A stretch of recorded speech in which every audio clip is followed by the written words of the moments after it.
Welcome to Seasons of Change, where we have entered the south of the medicine wheel, which is the season of summer. If you are new to my channel and would like to explore more about the medicine wheel, I invite you to watch the first episode of this series where I lay foundational information that will help you understand how the journey around the medicine wheel works. You'll find a link in the description below. As we journey into the south of the medicine wheel, the qualities of trust, commitment, innocence, love, playfulness, and action become the foundation for this phase. The south is the second stage of the manifestation journey.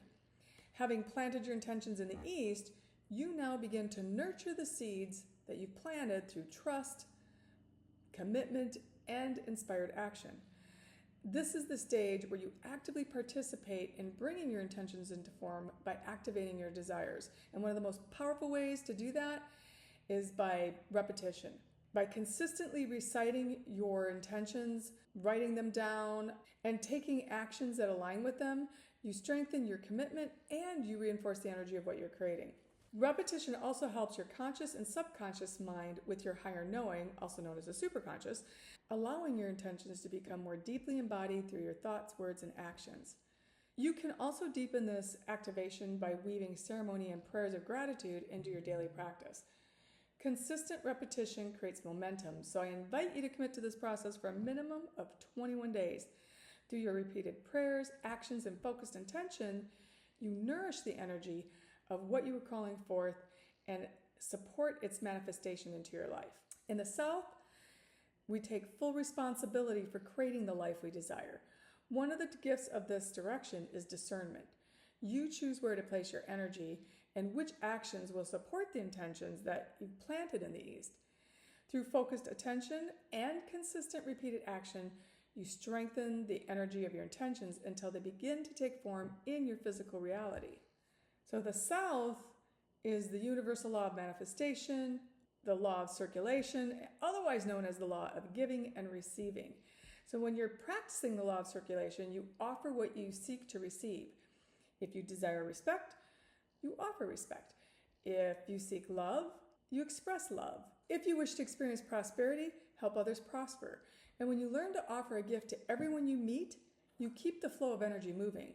So as energy flows outward, it naturally creates space for it to flow back to you, whether the exchange is money, time, love, or even opportunity. The more freely you allow energy to circulate, the more fully you participate in the natural rhythm of giving and receiving. When you experience the illusion of lack in some area of your life, it is often a sign that the flow of energy has become stagnant. So to restore the flow, you offer a gift to another, or you offer a gift to the earth, or even to the universe. This is one of the sacred laws that the ancestors invite us to anchor deep within our being by making offerings wherever we go. And you can do that through an offering of a prayer, or like today, I had some lavender that had fallen off my plant and it was all, dried up. It smelled so good. So I put my prayers into the lavender. And because we were in the South, I went out to the south side of my yard and placed my prayers that I put into the lavender and offered it as a gift to the earth. So that's just an example of how you can do that. If you don't have to use lavender, you can use anything. You can use anything that's of the earth, anything that's natural, like grains, or if you have sage, or just a prayer, just a heartfelt prayer works too. But it's important to remember that being in right relationship with the law of circulation means you also offer your gifts unconditionally. So you have no strings attached, no expectations. It also calls on us to give in balance.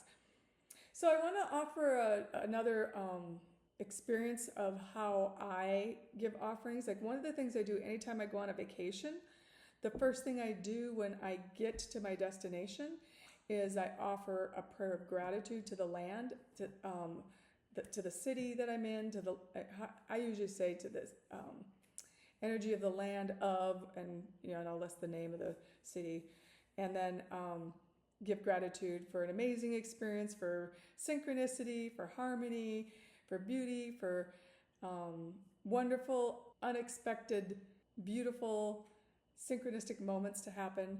And then I just let it go and I don't think about it after that. And then you look back at your vacation when it's over and go, oh my gosh, I have found ever since I've done that, my vacations are so amazing.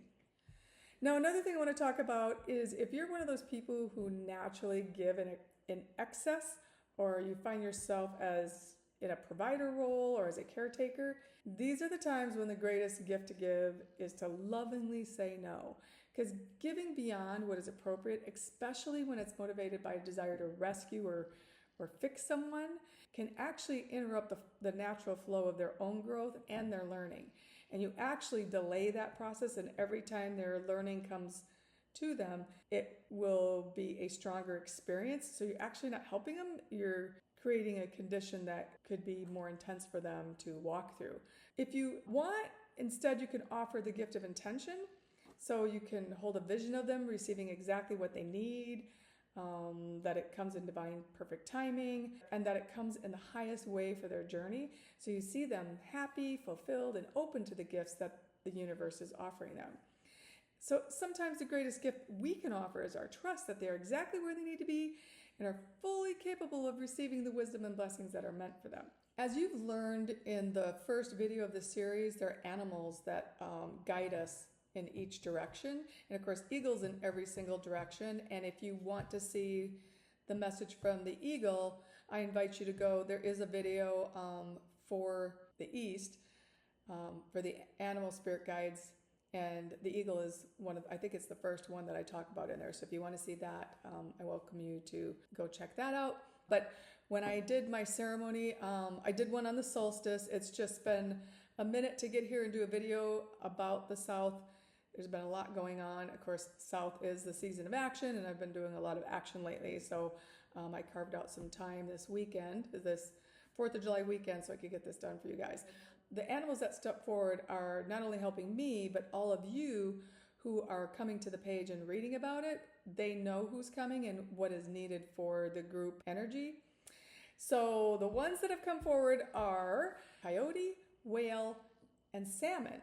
I'll probably do a video on that in the coming weeks. I've got a lot going on this summer, but I will get to it. I also will be co-creating a special summer blend, a custom blend to assist on the journey.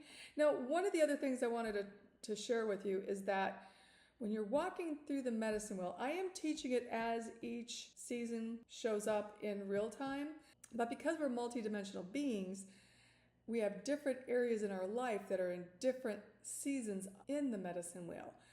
So some of you may just be getting started, and and you may be on the east for a long time. You may be sitting there for a while. Yes, the season of the east is 3 months. The season of the summer or south is 3 months. Each direction is a 3-month traditional thing, but there's nothing that's finite. Like I said, we're multidimensional beings living a multidimensional life. So I'm sharing this information. You can honor and respect the directions as we go, but also know that different areas of your life may be in different seasons. So all this information, no matter when it comes to you, is pertinent. I hope that helps. And if you have any questions about that, please leave them in the comments, or anything you want to share about your experience so far, what you're experiencing through this walk, I'd love for you to share. So that pretty much wraps up our discussion for today. Again, if you have any questions, please leave them in the comments below. In the meantime, thank you for listening beyond Ahomataka.